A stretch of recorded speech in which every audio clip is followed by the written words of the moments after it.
Good morning បងប្អូនទាំងអស់គ្នាចាបើវីដេអូមកឃើញហើយហើមអញ្ចឹងនាងខ្ញុំកំពុងតែបង្កាត់ភ្លើងដាំបាយចង្ក្រានអស់ពុកម៉ែបងប្អូនចាអញ្ចឹងពេលយើងដាំបាយហើយយើងក៏ដាក់វាចូលទៅហើយហើមបន្តិចទៀតពុះហើយអញ្ចឹងទៅខ្ញុំជិះពេលហ្នឹងគឺមានពេលទំនេរដែរចាក៏លាងចានពុកម៉ែបងប្អូនដឹងស្រាប់ថាចានៅតំបន់ជនបទយើងស្រុកស្រែយើងបងប្អូនគឺអត់មានផ្លូវបេតុងឬក៏ខ្នាតជាតិទាន់មកដល់ហើយទេនៅក្នុងភូមិខ្ញុំបងប្អូនបើភូមិគេផ្សេងប្រហែលជាមានតែភូមិខ្ញុំអត់ទាន់មានទេបងប្អូនចាអញ្ចឹងជាពេលហ្នឹងក៏លាងចានអញ្ចឹងឃើញខ្ញុំជះទឹកមិញហ្នឹងចាបងប្អូនមិនមែនជះអត់អនាម័យទេចាយើងជះឲ្យមានរុក្ខជាតិវាខៀវខ្ចីបងប្អូនចាដោយសារតែខ្ញុំអត់មានមន់ទាចិញ្ចឹមទៅក៏ជះអញ្ចឹងទៅវា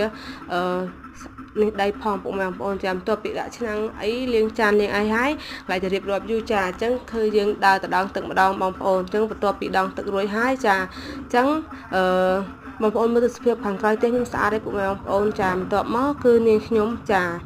ចាប់ផ្ដើមចាដងទឹកដាក់ក្នុងកធុនយើងហ្នឹងចាចានដៃយើងហ្នឹងខ្ញុំហៅកធុនពុកម៉ែបងប្អូនហៅឲ្យដែរខ្ញុំហៅចានដៃក៏បានកធុនក៏បានដែរមកតំបន់ខ្ញុំបងប្អូនចាអញ្ចឹងជ្រាបពេលហ្នឹងគឺចាយើងជំរះចានឲ្យហើយទាន់បាយឆ្អិនចាពុកម៉ែបងប្អូនឆ្លៀតមើលសិនទៅចាបើទាន់ចេះលាងចានអីអាចមើលតាមគ្នាខ្ញុំបានចាអញ្ចឹងយើងជំរះម្ដងមួយមកពុកម៉ែបងប្អូនចាអញ្ចឹងទៅមើលទៅវាស្អាតបើយើងម្រះទាំងអស់វាមានសាប៊ូមានអីក្លិនណាបងប្អូនអញ្ចឹងទៅយើងម្រះម្ដងមួយទៅដើម្បីធានាថាស្អាតអញ្ចឹងយើងធ្វើអ្វីមួយក៏យើងត្រូវគិតម្ដងមួយដែរពុកម៉ែបងប្អូនចាដូចយើងលាងចានអញ្ចឹងយើងលាងទាំងអស់ក៏វាអត់ស្អាតដែរពុកម៉ែបងប្អូនចាអញ្ចឹងបន្ទាប់ពីភ្លេចខ្លួនលាងចានហើយចាបាយយើងចាគឺថា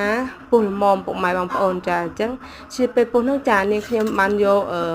វែកគឺសម្រាប់ជួតចាអញ្ចឹងពេលខ្លះខ្ញុំអត់ជួតក៏បានដែរពុកម៉ែបងប្អូនមិនតាដោយសារតែខ្ញុំវាលើសដៃដាក់ទឹកច្រើនពុកម៉ែបងប្អូនអញ្ចឹងទៅយើងជួតបន្តិចទៅហើយបន្ទាប់មកយើងជួតហើយក៏យើងចាប់ផ្ដើមយកគម្របឆ្នាំងដែលយើងប៉ោងហ្នឹងចាគឺក្របហើយជាការស្រេចបន្ទាប់មកចាបងប្អូនងាកទៅក្រោមនេះមើលចាយើងរើគឺថាល្ងើកភ្លើងចេញទៅគឺរួចរាល់តែម្ដងចាកុំឲ្យខ្លោចនេះខ្ញុំអាសាដល់បាយខ្លោចអាសាផ្លេចតែយកនឹងចាញ់ចាអញ្ចឹងអរគុណពុកម៉ែបងប្អូននៅតាមដានអញ្ចឹងជួយចុច follow ទៅលើ YouTube ខ្ញុំមួយផងជួយជាផង channel លើ channel ខ្ញុំផងអរគុណ Goodbye